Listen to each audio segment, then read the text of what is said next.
প্রিয় ছাত্র এবং আমার ছাত্রীরা, তোমাদের সামনে আর 2-3 দিন বাদ দিয়ে মাধ্যমিক টেস্ট পরীক্ষার যে ভূগোল আসছে সেই সম্পর্কে এর আগের দিন আমরা প্রাকৃতিক ভূগোলের সাজেশন দিয়েছিলাম। আজকে আমরা অর্থনৈতিক ভূগোলের সাজেশন দিচ্ছি। এখানে তোমাদের 5 মার্কের প্রশ্ন দুটো আসবে, একই ব্যাপার। থাকবে তোমাদের চারটের জায়গায় আমি রেখেছি মাত্র 9টা প্রশ্ন। এই 9টা প্রশ্নের মধ্যে তোমরা 100% 5 মার্কে দুটো কমন পাবে। প্রথম যে প্রশ্ন দেখবে, পূর্ব ভূগোল এবং পশ্চিম ভূগোলের মধ্যে পার্থক্য। তোমরা এখানে পার্থক্যটা লেখার পরে একটা ছবি দিবে ভারতের উপকূলের। এই যে ছবিটা দিয়ে যদি বুঝাও এটা পশ্চিম ভূগোল, এটা পূর্ব ভূগোল, তাহলে তোমরা 5-এ 5 পাবে। পরে আসছে আমাদের উত্তর ভারত এবং দক্ষিণ ভারতের নদ নদীর পার্থক্য। এটাও মোস্ট ইম্পর্টেন্ট। এই দুটোর মধ্যে তোমরা একটা কমন কিন্তু পাবেই পাবে। 3 নম্বরে আসছে পূর্ব ভারতে লোহা ইস্পাত শিল্পের কেন্দ্রীভবনের কারণগুলো লেখো। পূর্ব ভারতের লোহা ইস্পাত শিল্পের কেন্দ্রীভবনের কারণ, এটাও শিল্প থেকে মোস্ট ইম্পর্টেন্ট।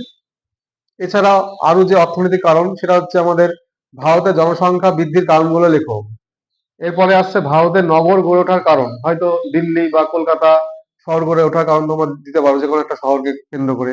আবার আসছে আমাদের ভারতের নগরায়নের সমস্যাগুলি লেখো। আর 7 নম্বরে রাখছি আমি ভারতের পশ্চিমাঞ্চলে পেট্রোরসায়ন শিল্পের কেন্দ্রীভবনের কারণ। আর যেটা আমাদের চাষবাসের চ্যাপ্টার, এখান থেকে তুমি করবে চা, ধান, গম, কফি আর কার্পাস। এই 5টার মধ্যে কিন্তু একটা কমন পাবে। এই প্রত্যেকটা চাষের অনুকূল পরিবেশ যখন তোমরা দেবে, তখন ভারতের একটা ম্যাপ এঁকে, হয়তো ধরো দক্ষিণ চা উৎপাদক এলাকা আসলো, তাহলে তোমরা কি করবে, এই যে চায় নীলগিরি এই অঞ্চলটা তোমরা দেখিয়ে দিবে।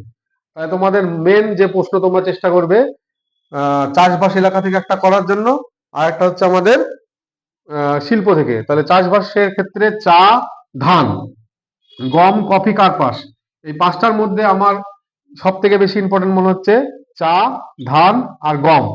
এই 3টে ইম্পর্টেন্ট। তার পাশাপাশি তোমরা কফি এবং কার্পাস চাষের অনুকূল পরিবেশটা দেখে রাখবে। আর তারপরে আসছে আমাদের পরের প্রশ্ন, সব থেকে মোস্ট ইম্পর্টেন্ট 100%, সেটা হচ্ছে পূর্ব ভারতে লোহা ইস্পাত শিল্প গড়ে ওঠার কারণ। তাই তোমাদেরকে আমি এখান থেকে 9টার মধ্যে থেকে আবার 4টে 100% দিচ্ছি। সেটা হচ্ছে পূর্ব ভারতে লোহা ইস্পাত শিল্প গড়ে ওঠার কারণ, 2 হচ্ছে এই চাষবাসের এলাকার অনুকূল পরিবেশ, 3 হচ্ছে পূর্ব উপকূল পশ্চিম উপকূলের পার্থক্য, আর 4 হচ্ছে উত্তর ভারতের এবং দক্ষিণ ভারতের নদ নদীর পার্থক্য। এর পাশাপাশি তোমরা 3 মার্কের হিসাবে দেখে রাখতে পারো ভারতের জনসংখ্যা বৃদ্ধির কারণ, ভারতের নগরায়নের গড়ে ওঠার কারণ, ভারতের নগরায়নের সমস্যা, আর একটা 5 মার্কের হচ্ছে ভারতের পশ্চিমাঞ্চলে পেট্রোরসায়ন শিল্প গড়ে ওঠার কারণ। যদি তোমাদের এই 5 মার্কের প্রশ্নগুলো ভালো লেগে থাকে, তাহলে তোমরা আমাদের এসএস জিওগ্রাফি মাস্টার চ্যানেলটিকে সাবস্ক্রাইব করবে এবং বন্ধুদের মধ্যে ছড়িয়ে দেবে। এর পরবর্তীকালে আমি বিভিন্ন নোটে আসবো। এই বলে শেষ করছি। ওরে